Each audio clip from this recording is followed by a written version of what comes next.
बीरबल का जादुई पलंग। ये कहानी एक छोटे से गांव से शुरू होती है, जहां सम्राट अकबर की विशाल महल से बहुत दूर एक गरीब ब्राह्मण अपने परिवार के साथ निवास करता था। वो ब्राह्मण जितना गरीब था, उतना ही उसकी मेहनत और ईमानदारी से संपन्न था। एक दिन अकबर के दरबार में एक समस्या आई, जिसे केवल बीरबल की चतुराई ही हल कर सकती थी। ये घटना एक सर्दी के दिन की है, जब अकबर के महल में एक अजीब सी चर्चा हुई। दरबार में सभी मंत्री और सामंत जमा थे, और अकबर अपने सर्वोत्तम दरबारी के साथ बैठकर राज्य के विभिन्न मामलों पर चर्चा कर रहे थे। अचानक एक मंत्री ने कहा, जहांपनाह, हमारे राज्य के दूर दराज के गांवों में गरीबों की हालत बहुत खराब हो गई है। हमें यह देखने की आवश्यकता है कि उनके जीवन में क्या सुधार हो सकता है। अकबर ने इसे गंभीरता से लिया और तत्काल आदेश दिया कि राज्य के सभी गांवों की स्थिति का निरीक्षण किया जाए। इसके साथ ही उन्होंने बीरबल से कहा, बीरबल, तुम एक यात्रा पर जाओ और देखो कि हमारे राज्य के गांवों में क्या समस्या है। जो भी तुम देखोगे, उसका समाधान हमें अवश्य खोजना चाहिए। बीरबल ने तुरंत तैयार होकर अपना बैग लिया और गांवों की ओर निकल पड़े। उन्होंने कई गांवों का दौरा किया, लेकिन एक छोटे से गांव में पहुंचने पर बीरबल को कुछ ऐसा देखने को मिला जो वो कभी नहीं भूले। उस गांव के एक छोटे से घर में वो एक वृद्ध ब्राह्मण के पास गए। ब्राह्मण के पास एक बहुत ही पुराना पलंग था, जो पूरी तरह से टूट फूट चुका था, लेकिन उसके बावजूद वो उस पलंग पर सोते समय बहुत सुखी और संतुष्ट दिखाई दे रहे थे। बीरबल ने ब्राह्मण से पूछा, ये पलंग बहुत पुराना और टूट चुका है, तुम्हें इसे बदलने की आवश्यकता नहीं महसूस होती? ब्राह्मण ने धीरे से जवाब दिया, बीरबल जी, ये पलंग मेरे लिए बहुत खास है। ये सिर्फ एक पलंग नहीं है, बल्कि ये मेरे जीवन की सारी कठिनाइयों और संघर्षों का प्रतीक है। ये पलंग हमेशा मुझे याद दिलाता है कि मैंने कितनी कठिनाई से अपना जीवन जीने के लिए संघर्ष किया। बीरबल ने इस पलंग को देखकर सोचा, ये पलंग केवल इस ब्राह्मण के लिए खास नहीं है, बल्कि ये किसी गहरे रहस्य को छुपाए हुए लगता है। बीरबल को एक विचार आया। वो वापस महल लौटे और अकबर से मिले। जहांपनाह, बीरबल ने कहा, मैंने एक अजीब और रहस्यमयी घटना देखी। एक गांव में एक ब्राह्मण के पास ऐसा पलंग था जो देखने में साधारण लगता था, लेकिन उसकी महिमा कुछ और ही थी। मुझे लगता है कि यह पलंग एक गहरे रहस्य को छुपाए हुए है। अकबर को यह सुनकर बहुत रुचि हुई। उन्होंने कहा, बीरबल, तुमने जो कुछ देखा है वो सच में बहुत दिलचस्प है। मुझे भी ये पलंग देखना चाहिए। क्या तुम इसे मुझे दिखा सकते हो? बीरबल ने जवाब दिया, जहांपनाह, ये पलंग विशेष रूप से उस ब्राह्मण के लिए है। हमें इसके बारे में और गहराई से विचार करना होगा, लेकिन मुझे लगता है कि ये किसी अदृश्य शक्ति से जुड़ा हुआ हो सकता है। अकबर ने बीरबल से कहा, यदि ये पलंग सच में किसी रहस्यमय शक्ति से जुड़ा हुआ है, तो हमें इसका परीक्षण करना चाहिए। मैं चाहता हूं कि तुम इस पलंग का जादू पता करो। अगले दिन बीरबल और अकबर दोनों उस गांव में गए जहां ब्राह्मण रहता था। जब ब्राह्मण ने उन्हें देखा, तो उसने उनका स्वागत किया। ब्राह्मण ने कहा, महाराज, ये पलंग मेरे लिए बहुत ही पवित्र है। इस पलंग पर बैठने से मुझे न केवल शांति मिलती है, बल्कि जीवन की कठिनाइयों का सामना करने की शक्ति भी मिलती है। अकबर ने पूछा, क्या इस पलंग में कोई रहस्य छुपा है? ब्राह्मण ने मुस्कुराते हुए कहा, यह पलंग वास्तव में एक जादुई पलंग है। इस पलंग पर सोने के बाद व्यक्ति को अपनी सारी समस्याओं का हल और अपने जीवन का उद्देश्य समझ में आ जाता है, परंतु इसे साधारण तरीके से कोई भी नहीं समझ सकता। इसे सिर्फ एक सच्चा और ईमानदार व्यक्ति ही समझ सकता है। अकबर और बीरबल ने इसे गंभीरता से सुना और ब्राह्मण से कहा, क्या हम इसे आजमाकर देख सकते हैं? ब्राह्मण ने हामी भरी और कहा, आप दोनों परख सकते हैं, लेकिन ध्यान रहे कि यह पलंग केवल उन्हीं के लिए काम करेगा जो इसके वास्तविक उद्देश्य को समझे। अकबर और बीरबल दोनों ने पलंग पर बैठने की कोशिश की। जैसे ही अकबर ने पलंग पर बैठने की कोशिश की, अचानक वो पलंग बहुत नर्म और आरामदायक हो गया। अकबर ने अपनी आंखें बंद की और पलंग पर लेटने की कोशिश की, लेकिन एक अजीब सी स्थिति पैदा हुई। जैसे ही वो पलंग पर लेटे, उसने महसूस किया कि उसे कुछ ऐसा दिखाई दे रहा है जो उसने पहले कभी नहीं देखा था। उसे अपने पूरे राज्य के बारे में अजीब से सपने आ रहे थे, जैसे वो अपने राजमहल में नहीं, बल्कि एक भूल भुलैया में खो गए हों। अकबर ने घबराकर पलंग से उठते हुए कहा, "ये क्या हो रहा है? मुझे ये पलंग असामान्य लगता है। मुझे लग रहा है कि इसे लेकर कुछ गहरा रहस्य छुपा हुआ है।" बीरबल ने कहा, "जहांपनाह, शायद ये पलंग आपकी बुद्धि की परीक्षा ले रहा है। ये जादुई पलंग केवल उन लोगों के लिए काम करता है जो अपने दिल और दिमाग में ईमानदारी से बैठकर समझते हैं।" अब बीरबल ने पलंग पर बैठने की कोशिश की।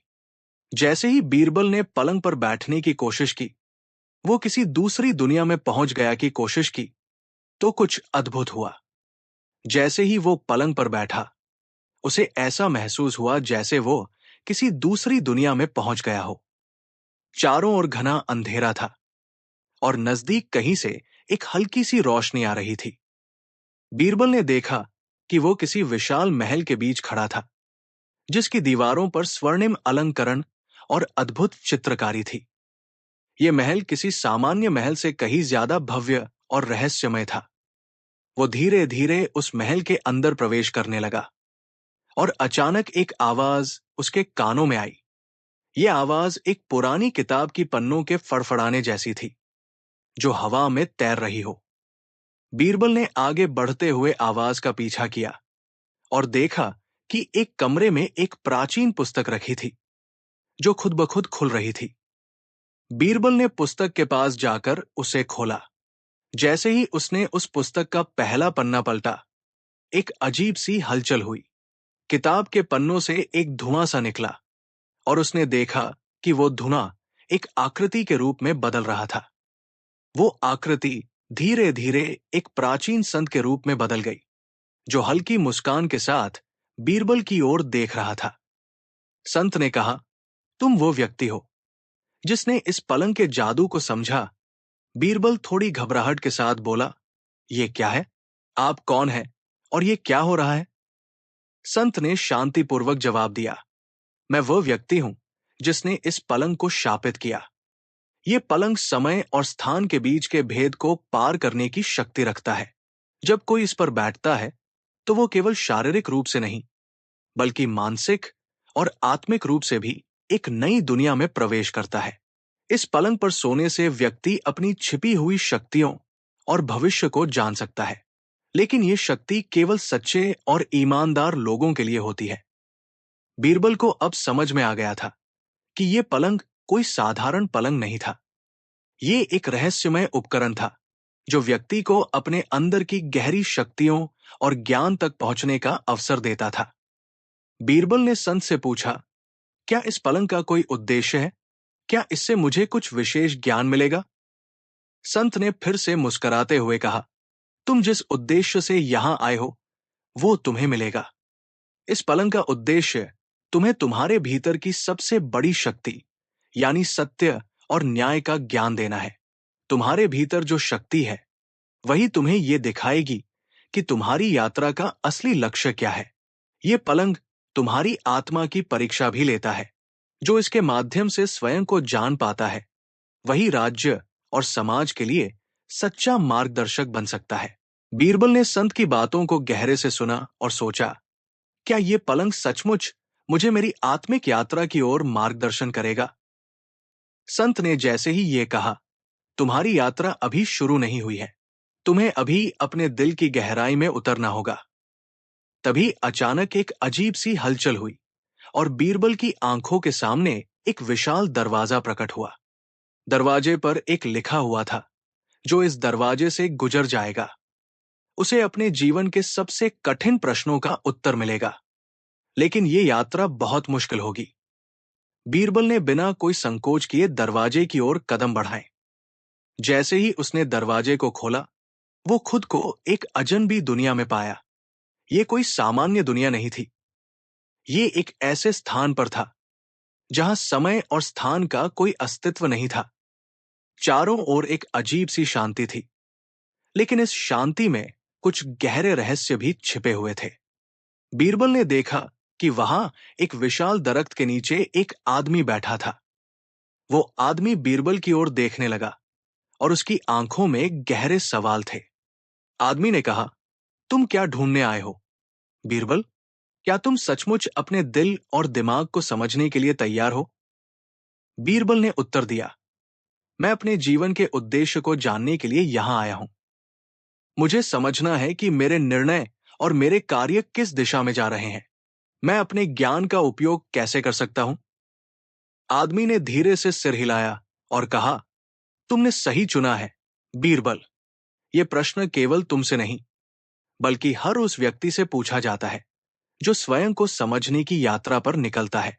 तुम जो उत्तर ढूंढ रहे हो वो तुम्हारे भीतर ही है, लेकिन तुम्हें उसे ढूंढने के लिए अपने अंदर की चुप्पी और सत्य को जानना होगा। बीरबल ने गहरी सांस ली और कहा, क्या इसका मतलब यह है कि मेरे सभी उत्तर मेरे भीतर ही हैं?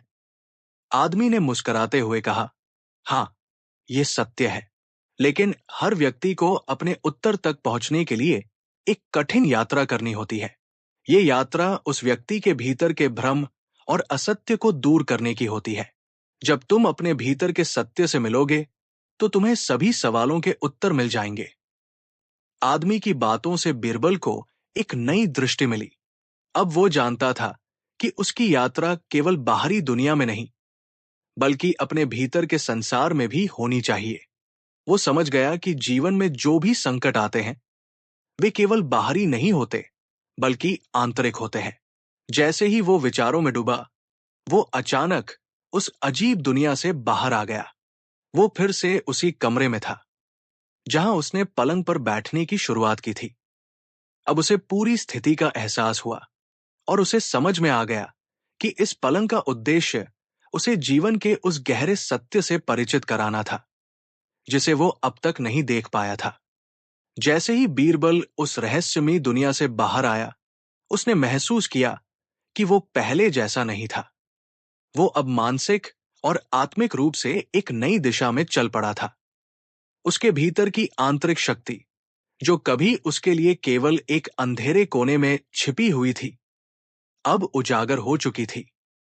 वो जान चुका था कि जादुई पलंग उसे केवल आत्मज्ञान की ओर नहीं, बल्कि अपने भीतर की गहराई में छिपी समस्याओं और सवालों के जवाब भी खोजने की शक्ति दे रहा था। लेकिन उस पलंग के रहस्यों का अभी एक और रूप सामने आना बाकी था। बीरबल ने अकबर को सारी घटना विस्तार से बताई और अपने अनुभवों को साझा किया। अकबर की आंखें एक नई तरह की उत्सुकता से चमक रही थी। उन्होंने बीरबल से पूछा, तो बीरबल, क्या तुम अब पूरी तरह से समझ चुके हो कि इस पलंग का उद्देश्य क्या है? बीरबल ने उत्तर दिया, जहांपनाह, यह पलंग केवल एक भौतिक वस्तु नहीं है। यह हमें केवल बाहरी समस्याओं का हल नहीं दिखाता, बल्कि हमारी आत्मा के गहरे स्थानों में जाकर हमें उन रहस्यों से परिचित कराता है जिन्हें हम जीवन भर ढूंढते रहते हैं। मुझे विश्वास है कि इसका उद्देश्य हमारी आंतरिक यात्रा की दिशा तय करना है। अकबर ने बीरबल से फिर पूछा, लेकिन क्या यह पलंग केवल तुम्हारे जैसे विशेष व्यक्तियों के लिए है, या इसमें और भी कुछ है जो हम सबको समझना चाहिए?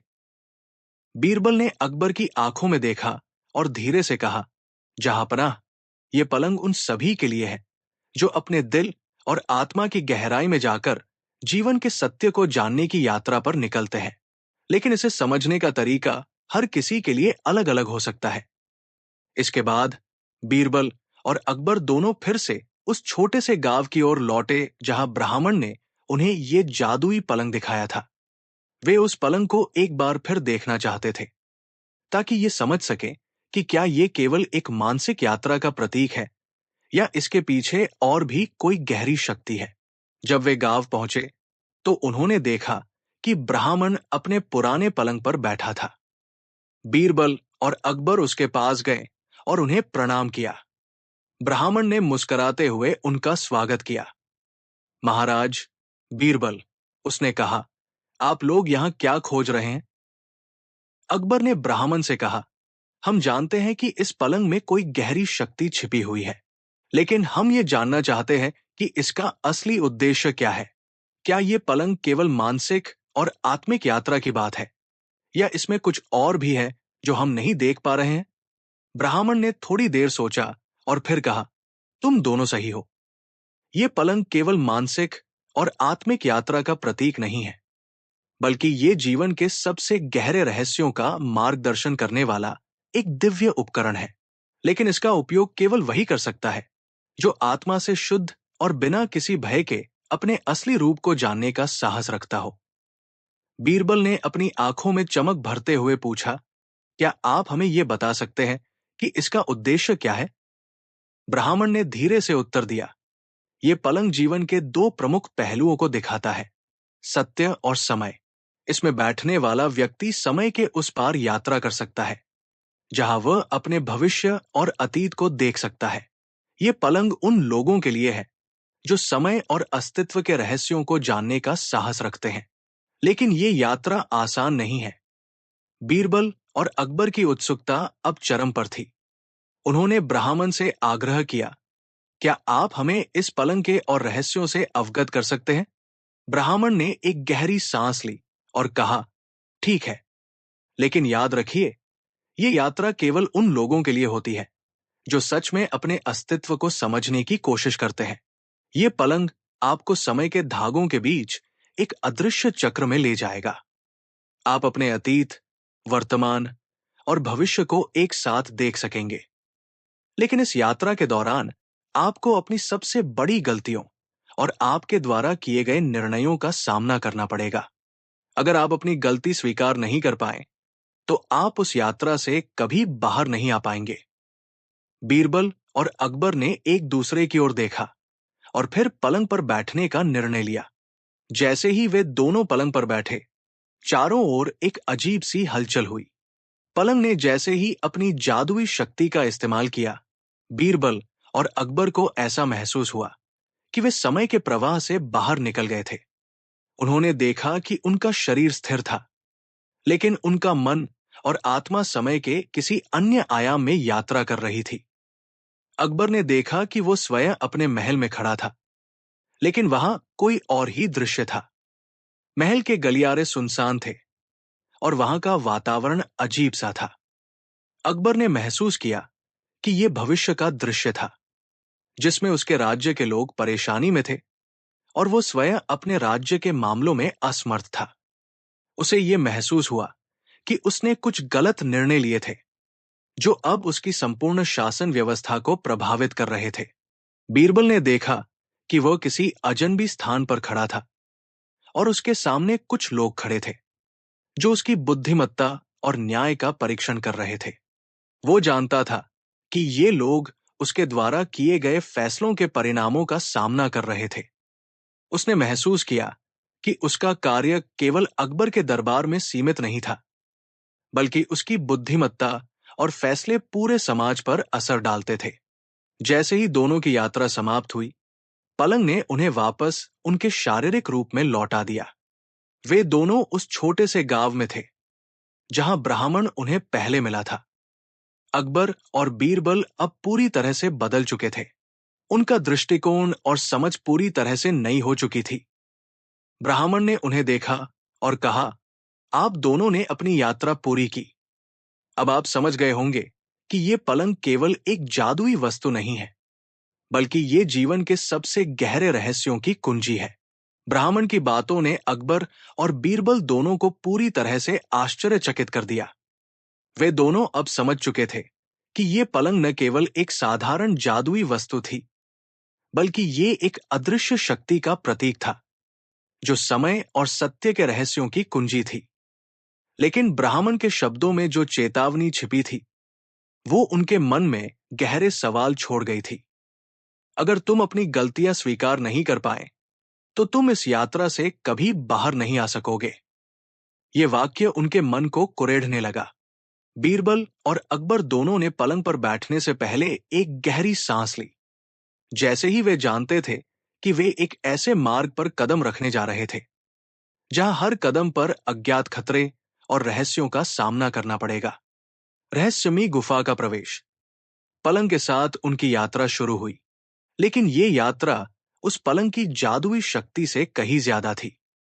जैसे ही पलंग ने अपनी शक्ति का प्रयोग किया, वे दोनों अचानक एक घने और काले अंधेरे में चले गए। ये कोई सामान्य अंधेरा नहीं था। ये अंधेरा ऐसा था जैसे समय का हर पलों में लहराना और हर ध्वनि का गुम होना। अचानक उनकी आंखों के सामने एक विशाल गुफा प्रकट हुई। गुफा की दीवारों पर विचित्र, डरावने और रहस्यमय चित्रकारी उकेरी हुई थी। दीवारों से एक ठंडी और तीव्र हवा बह रही थी और दूर से हल्की सी ध्वनि आ रही थी, जैसे कोई गहरे रहस्यों से बात कर रहा हो। अकबर ने धीरे से बीरबल से कहा, क्या ये वही स्थान है जहां हमें अपनी गलतियों का सामना करना है? बीरबल ने आंखें बंद की और धीरे से उत्तर दिया, हां, जहां पनाह। ये गुफा हमारी आत्मा का प्रतीक है। हमें यहां अपनी छिपी हुई गलतियां और भय के साथ सामना करना होगा। गुफा के अंदर प्रवेश करते ही उन्होंने देखा कि दीवारों पर जैसे किसी ने उनके जीवन के हर पल को चित्रित किया था। बीरबल की आंखों के सामने उसकी पूरी यात्रा की तस्वीरें उभरने लगी। वो देख रहा था, वो पहले दिन जब उसने राजा के दरबार में अपने पहले फैसले के साथ कदम रखा था। वो पहला अवसर जब उसने किसी की मदद करने का संकल्प लिया था।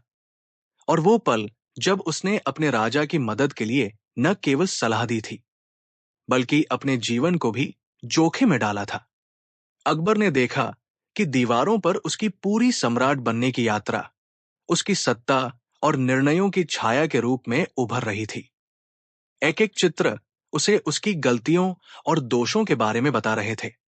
वो देख सकता था कि उसके फैसले और उसकी असफलताएं किस तरह से पूरे साम्राज्य पर असर डाल रही थी। यहां तक कि वह भविष्य में अपनी सत्तावादी नीतियों को लेकर कैसे टूट रहा था और उसके कारण राज्य की आर्थिक और सामाजिक स्थिति कमजोर हो रही थी। अकबर और बीरबल दोनों ही समझ चुके थे कि इस गुफा का असली उद्देश्य उन्हें आत्मावलोकन करने का अवसर देना था। लेकिन यहां केवल उनके अतीत और भविष्य की परछाइयां नहीं थी, बल्कि एक और भयावह अनुभव उनका इंतजार कर रहा था। जैसे ही वे आगे बढ़े, उन्होंने देखा कि गुफा के अंदर एक बहुत बड़ी विशालकाय घड़ी के चित्र बने थे, जिसमें समय के पंख लगे हुए थे। घड़ी की सुइयां न केवल समय को, बल्कि जीवन की गति और उसके मोड़ों को भी परिभाषित कर रही थी। अचानक घड़ी के अंदर से एक अजीब सी आवाज आई, जैसे कोई चेतावनी दे रहा हो। वो जो समय को नियंत्रित करना चाहता है, वो स्वयं समय का दास बन जाता है। ये आवाज अकबर और बीरबल के भीतर तक गूंज गई। दोनों की नजरें एक दूसरे से मिली और अकबर ने बीरबल से पूछा, क्या इसका मतलब है कि हमारी ताकत और सत्ता केवल एक भ्रम है? हम केवल समय के चक्र में फंसे हुए हैं? बीरबल ने गहरी सांस ली और कहा, जहां पनाह, यही सच्चाई है। हमें यह समझना होगा कि समय कभी स्थिर नहीं होता। हम जो करते हैं वही समय को प्रभावित करता है, लेकिन हम उसे कभी पूरी तरह से नियंत्रित नहीं कर सकते। वहां से वे दोनों एक अंधेरे रास्ते की ओर बढ़े और तभी अचानक एक अजीब घटना घटी। घड़ी की सुइयां तेजी से घूमने लगी और सब कुछ तेजी से धुंधला होने लगा। वे महसूस कर रहे थे कि समय का प्रवाह उन्हें अपनी पकड़ में ले रहा है। उनका शरीर कांपने लगा, लेकिन उन्होंने आत्मबल से इस समय को थामने की कोशिश की। अचानक घड़ी के भीतर से एक द्वार प्रकट हुआ और दोनों को पता चला कि ये द्वार उन्हें अगले चरण में ले जाएगा, जहां वे अपने जीवन के सबसे बड़े निर्णयों और गलतियों का सामना करेंगे। जब उन्होंने उस द्वार के अंदर कदम रखा, तो उन्होंने देखा कि ये कोई सामान्य स्थान नहीं था। ये एक आकाशीय तात्विक रूप से अलौकिक स्थान था, जहां समय और अस्तित्व के नियम बदल गए थे। यहाँ का वातावरण कुछ ऐसा था जैसे वे ब्रह्मांड के सबसे गहरे रहस्यों के बीच खड़े हों। वहां उनके सामने एक बूढ़ा, गंभीर और रहस्यमय व्यक्ति खड़ा था। उसके चेहरे पर गहरी चुप्पी और आंखों में विशाल ज्ञान था। वो व्यक्ति बोला, तुम दोनों ने समय और सत्य के बीच यात्रा की है। तुमने अपनी गलतियों और उनके परिणामों को देखा है। अब तुम्हें यह समझना होगा कि हर निर्णय, हर कार्य और हर विचार एक बड़े ब्रह्मांडीय चक्र का हिस्सा होता है। इस चक्र को समझे बिना तुम सच्चे मार्गदर्शक नहीं बन सकते। अकबर ने गंभीरता से पूछा, क्या हमें अपनी सत्ता और ताकत को छोड़ देना चाहिए? वो व्यक्ति मुस्कराया और कहा, सत्ता और ताकत केवल तुम्हारे अस्तित्व का एक हिस्सा है। असली शक्ति तुम्हारी आंतरिक शांति और सत्य में निहित है। अगर तुम अपने फैसलों को सच्चे उद्देश्य के लिए करना सीख जाओ, तो तुम्हें जीवन के सबसे बड़े उद्देश्य को प्राप्त कर सकोगे। बीरबल ने आंतरिक रूप से महसूस किया कि ये यात्रा केवल एक बाहरी अनुभव नहीं थी, बल्कि ये एक गहरी आत्मिक यात्रा थी। उसने उस बूढ़े व्यक्ति से पूछा, क्या हम अपनी गलतियों को सुधार सकते हैं? और क्या हमें भविष्य में उन गलतियों से बचने का रास्ता मिलेगा? व्यक्ति ने उसकी ओर देखा और कहा, सुधार संभव है, लेकिन इसके लिए तुम्हें अपनी आत्मा को सच्चाई से जोड़ना होगा। अगर तुम अपने निर्णयों को शुद्ध और सच्चे मन से लेकर कार्य करते हो, तो तुम भविष्य में किसी भी चक्र को तोड़ सकोगे। अब बीरबल और अकबर को यह समझ में आ गया था कि उन्होंने अपनी यात्रा का सबसे कठिन हिस्सा पार कर लिया था। उनके भीतर की ताकतें अब जागृत हो चुकी थी और उन्होंने ये भी समझा कि इस यात्रा का उद्देश्य केवल बाहरी दुनिया में बदलाव लाना नहीं, बल्कि अपने भीतर के सत्य और ज्ञान को उजागर करना था। जैसे ही वे उस रहस्यमयी स्थान से बाहर निकले, उन्होंने महसूस किया कि वे पहले जैसे नहीं थे। उनका दृष्टिकोण, उनकी समझ और उनकी शक्ति अब एक नई दिशा में थी। वे जानते थे कि उनके निर्णय अब और भी जिम्मेदार होंगे और उन्हें जीवन के हर पहलू में सत्य और न्याय का पालन करना होगा। अकबर ने बीरबल की ओर देखा और कहा, हमारे लिए ये यात्रा जीवन का सबसे महत्वपूर्ण मोड़ है। हम अब पूरी तरह से बदल चुके हैं और हमें अपनी सत्ता और फैसलों का पुनः मूल्यांकन करना होगा। अकबर और बीरबल की आत्मिक यात्रा अब एक निर्णायक मोड़ पर पहुंच चुकी थी। वे उस रहस्यमयी आकाशीय स्थान से बाहर निकलने के बाद महसूस कर रहे थे कि उनके अंदर गहरी चेतना और आत्मबोध का जन्म हो चुका था। अब उनका दृष्टिकोण पूरी तरह बदल चुका था।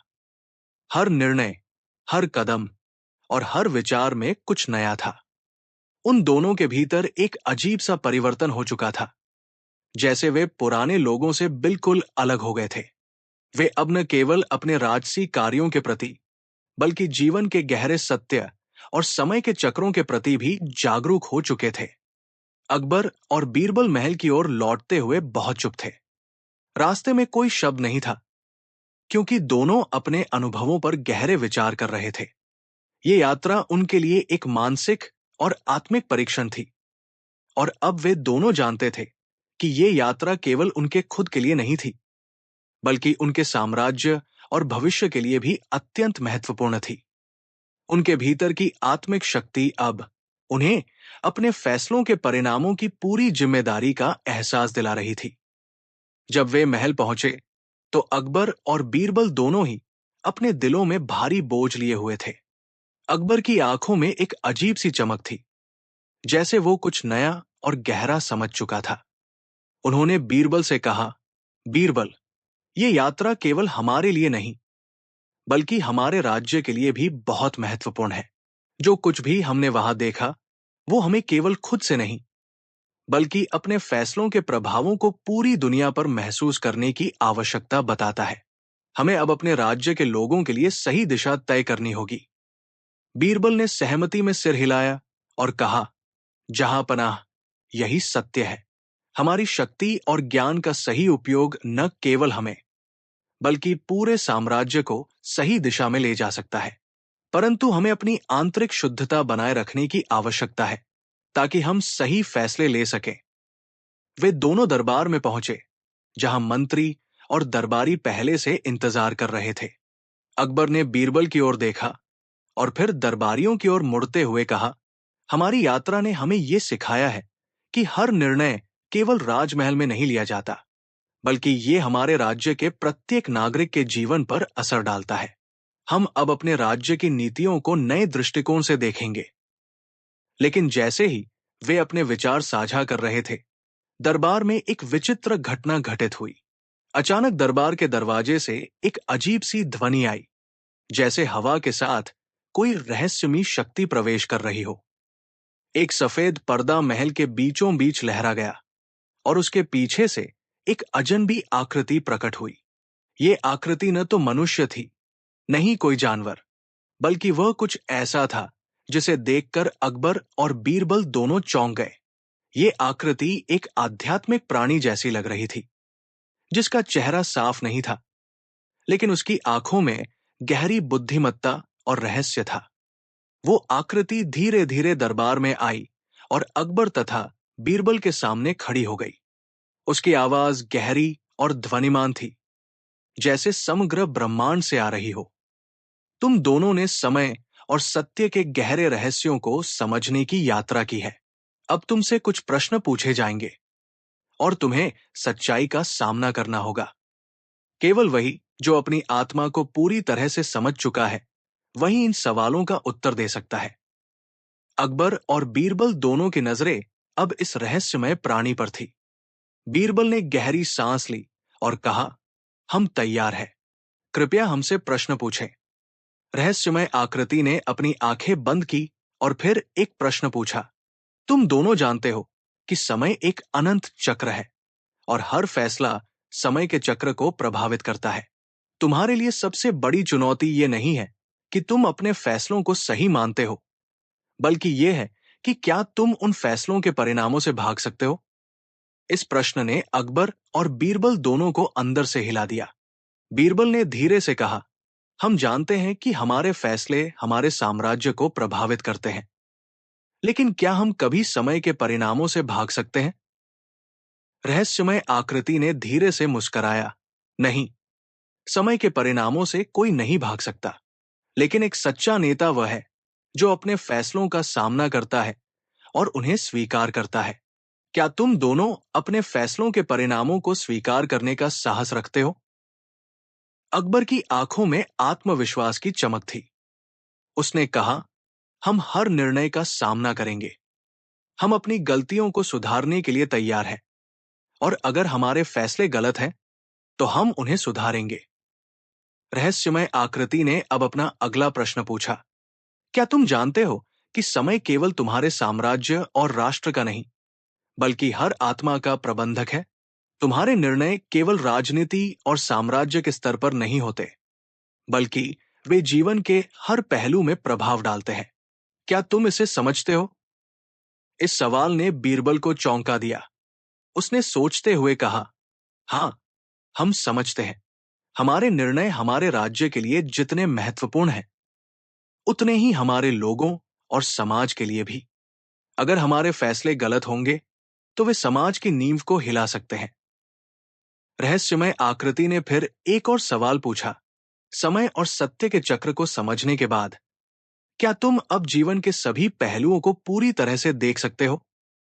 अकबर और बीरबल दोनों ही समझ चुके थे कि ये यात्रा केवल उनके साम्राज्य तक सीमित नहीं थी।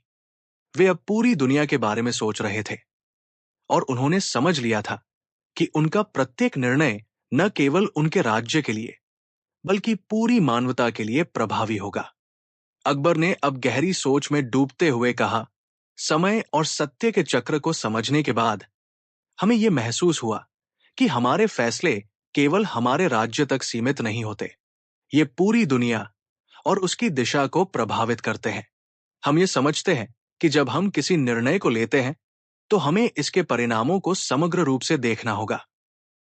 रहस्यमय आकृति ने अपना अंतिम प्रश्न पूछा, क्या तुम तैयार हो, अकबर और बीरबल, अपनी शक्ति को सत्य और शांति की दिशा में मोड़ने के लिए।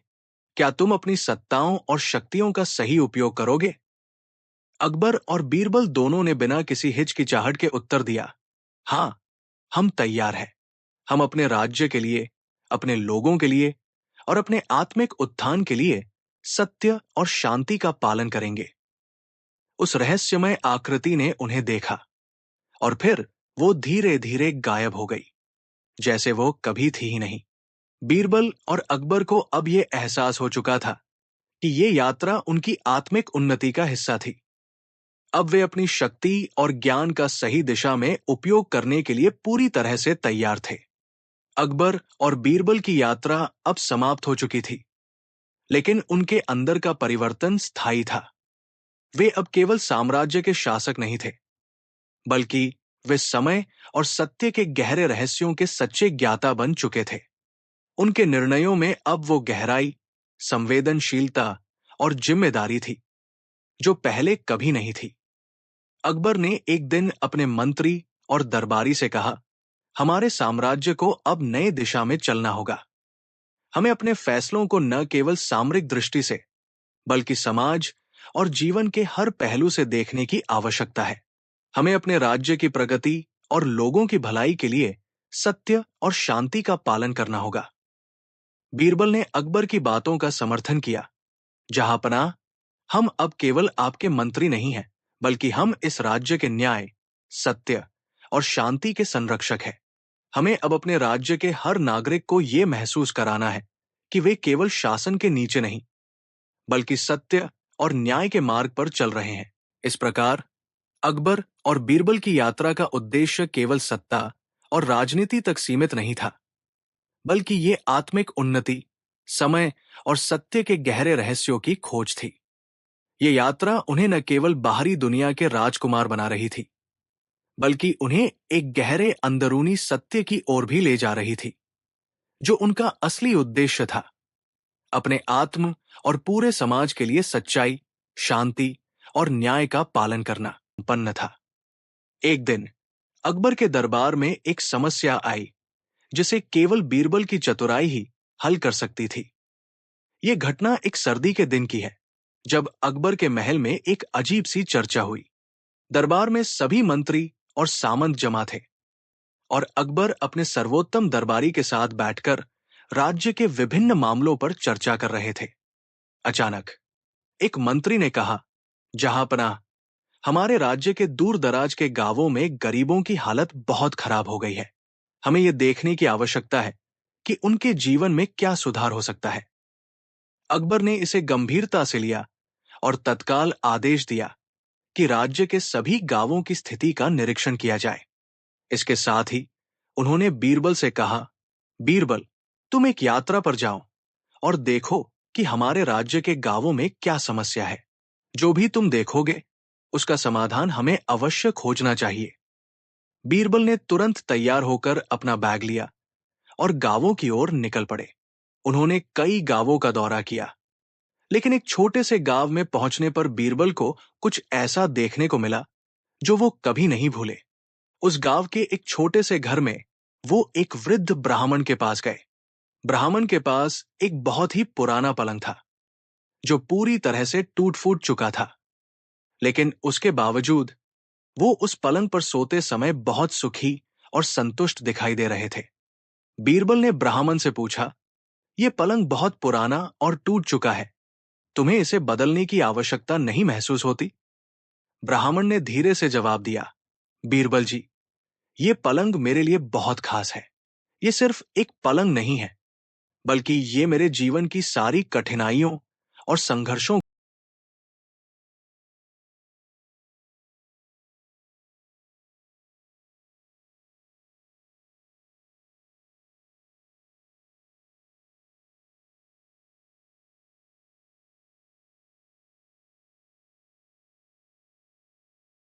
बहुत समय पहले की बात है। विजयनगर नाम का राज्य था। वहां के राजा थे कृष्णदेव राय। वह हमेशा अपनी प्रजा और राज्य के सुख व शांति के लिए काम करते रहते थे। उनके राज्य में तेनालीराम नाम का एक कवि भी था, जो बेहद ही चतुर और बुद्धिमान था। इसी कारण राजा बिना उसकी सलाह के कोई भी काम नहीं करते थे। यही बात राज्य के सभी दरबारियों को बहुत खटकती थी और वो मौका ढूंढते रहते थे कि कब उन्हें तेनालीराम को नीचा दिखाने का मौका मिले। एक दिन राजा ने सभी मंत्रियों और दरबारियों को राज्यसभा में हाजिर होने को कहा। उन्होंने सभी को संदेश भिजवाया कि उन्हें किसी सवाल का जवाब चाहिए, जिसका उत्तर जानने के लिए वह बहुत उत्सुक हैं। राजा के संदेश पर अगले दिन सभी दरबारी और मंत्रीगण राज्यसभा में उपस्थित हो गए। सभी जानने के लिए बेताब थे कि आखिर राजा किस सवाल का उत्तर जानना चाहते हैं। तभी राजा ने सभी लोगों का राज्यसभा में स्वागत करते हुए कहा, बचपन में मैंने एक जगह का नाम सुना था जिसे दुनिया में सबसे सुंदर माना जाता है। वह है स्वर्ग। मैं उस जगह को देखना चाहता हूँ। क्या आप में से कोई जानता है कि स्वर्ग कहाँ है? राजा की यह बात सुनकर सभी हैरान थे और आपस में बात करने लगे कि राजा को कैसे बताएं कि स्वर्ग नाम की कोई जगह ही नहीं है। ऐसे में सभी ने तेनालीराम को नीचा दिखने के लिए आगे किया और कहा, महाराज तेनाली ही है जिसे स्वर्ग का मार्ग पता हो सकता है। आप उसी से पूछिए। सभी के मुंह से एक ही जवाब सुनते ही राजा ने तेनाली से पूछा, क्यों तेनालीराम, तुम जानते हो स्वर्ग कहाँ है? तेनालीराम बोला, जी महाराज, मुझे मालूम है स्वर्ग कहाँ है, लेकिन आपको वहां ले जाने के लिए मुझे 2 महीने का समय और करीब 10,000 सोने के सिक्के चाहिए होंगे। तेनालीराम की बात सुनकर राजा तैयार हो जाते हैं। वह कहते हैं, तेनाली, मैं तुम्हें समय और सोने के सिक्के दोनों ही देता हूँ, लेकिन 2 महीने पूरे होने के बाद तुम्हें मुझे स्वर्ग ले चलना होगा। अगर ऐसा नहीं हुआ तो तुम्हें दंड दिया जाएगा। राजा के यह बात सुनकर सभी दरबारी मन ही मन मुस्काए और सोचने लगे कि स्वर्ग तो है ही। ऐसे में तेनालीराम को दंड तो भुगतना ही होगा, लेकिन तेनालीराम के चेहरे पर तनिक भी शिकन नहीं थी। उसने राजा से 10,000 सोने के सिक्के लिए और वहां से बाहर की ओर चल दिया।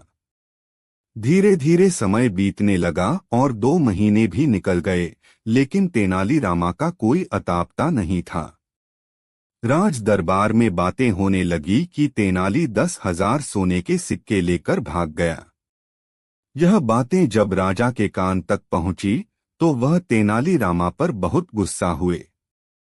उन्होंने अपने सिपाहियों को आदेश दिया कि वो किसी भी हाल में तेनाली को ढूंढ कर लाएं। सिपाही तेनालीराम की खोज में निकल ही रहे थे कि तेनाली राज दरबार में खुद ही हाजिर हो गए।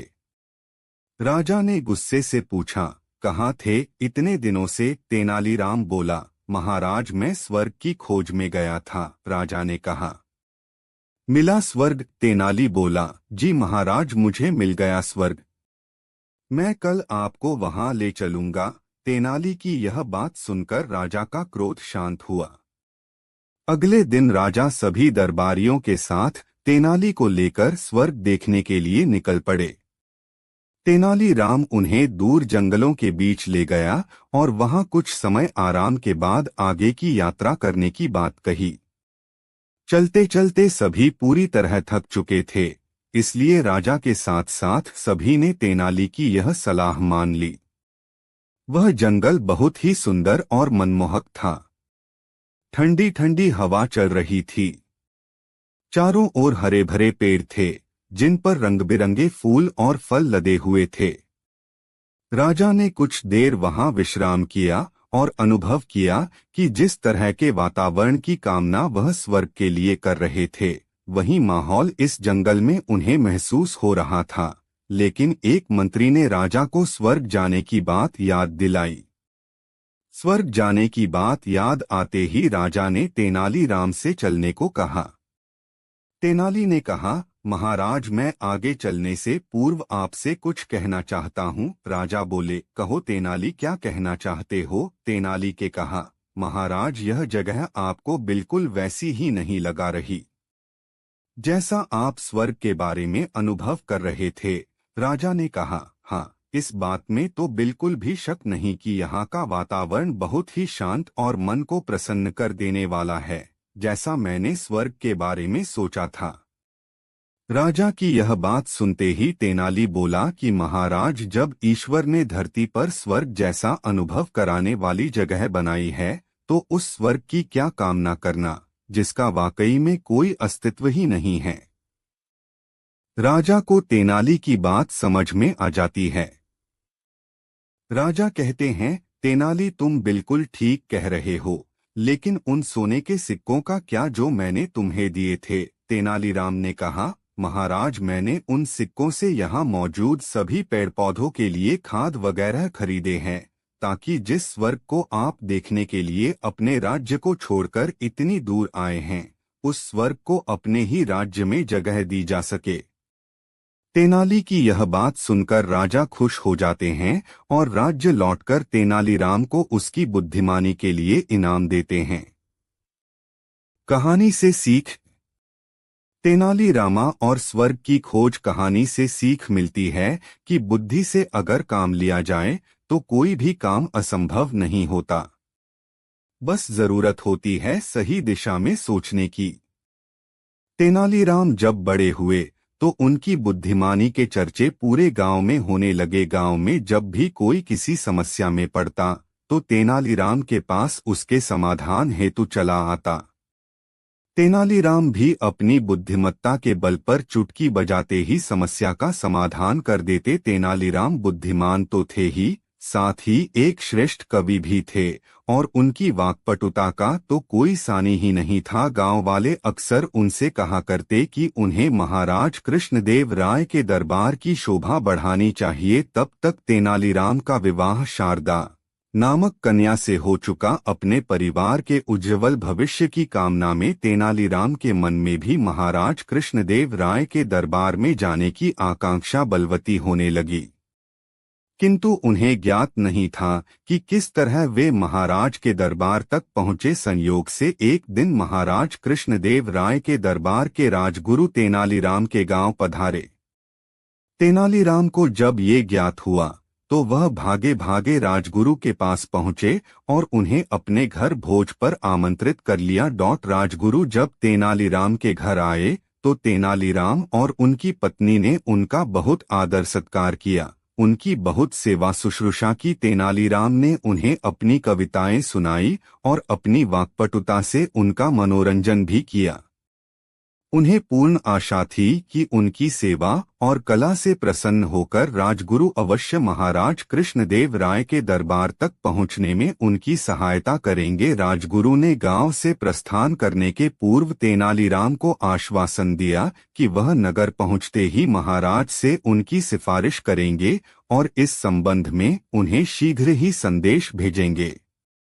तेनालीराम प्रसन्न हो गए और उसके बाद से प्रतिदिन राजगुरु के संदेश की प्रतीक्षा करने लगे, लेकिन राजगुरु का संदेश न आना था, न ही आया। वास्तव में राजगुरु तेनालीराम की बुद्धिमानी देखकर भयभीत हो गए थे। उन्हें भय था कि यदि तेनालीराम राजदरबार में आ गए तो उनकी स्वयं की प्रतिष्ठा कम हो जाएगी। इसलिए उन्होंने तय कर लिया था कि वे तेनालीराम के संबंध में महाराजा कृष्णदेव राय से तो क्या किसी भी अन्य राज दरबारी से चर्चा नहीं करेंगे। इधर दिन गुजरते जा रहे थे और तेनालीराम का धैर्य टूटता जा रहा था। गांव के लोग भी उन्हें चिढ़ाने लगे थे।